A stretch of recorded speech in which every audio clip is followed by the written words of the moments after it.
বিকেলবেলা বসে বসে বোর ফিল করতেছিলাম, তো ভাবলাম যে একটু রেডি হয়ে যাই, বাইরে মেয়েকে নিয়ে ঘুরে ফিরে আসি, দেখি বাইরে কি আছে না আছে। তো পাশের বাসার আফুও বলতেছিল, আফু চলেন, আজকে তো বৃহস্পতিবার, মেলা বসবে, আমরা মেলা থেকে যাই, ঘুরে আসি। তো যেই কথা সেই কাজ, আমি, আমার মেয়ে, আফুর মেয়ে, আমরা 4জন মিলে মেলাতে চলে গেলাম ঘোরাঘুরি করার জন্য। এটা মূলত একটা সাপ্তাহিক মেলা, প্রত্যেক সপ্তাহের বৃহস্পতিবারে মেলাটা বসে।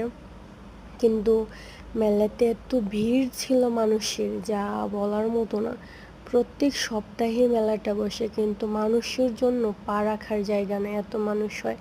আমরা বিকেলে গেছিলাম, তখন একটু ভিড় কম ছিল, সন্ধ্যার পরে আরও অনেক বেশি ভিড় হয়। তো বাবুকে কোলে নিয়ে ভিডিও করতে একটু ঝামেলা হইতেছিল, সে শুধু ফোনটা নাড়তেছিল, ভিডিও কাঁপতেছিল। ভাবতেছিলাম কীরকম ভিডিও হইতেছে না হইতেছে, আল্লাহই ভালো জানে। আবার ভয়ও লাগতেছিল যে চোরে যদি ফোন নিয়ে দৌড় দেয় তখন কি করব, তখন ফোন কই পাবো, ভিডিও কই যাবে, আল্লাহ তুমি আমার ফোনটাকে বাঁচাইও। তো মেলায় ঘোরাঘুরি করে দেখলাম যে কি কিনবো না কিনবো, তো আপনাদের সাথে শেয়ার করি যে কি কিনলাম মেলা থেকে। একটা বালিশের কভার সেট নিলাম, পরে কটন বার, বাবুর জন্য একটা বেল্ট, মানে হেয়ার ব্যান্ড যেগুলো বলে এগুলা, এটাকে কি বলে আমি মূলত জানি না, আমি যেটাকে একটু মানে কি আমি কি বলি, এটাকে দাঁত খুচুনি বলি আসল কথা যেটা।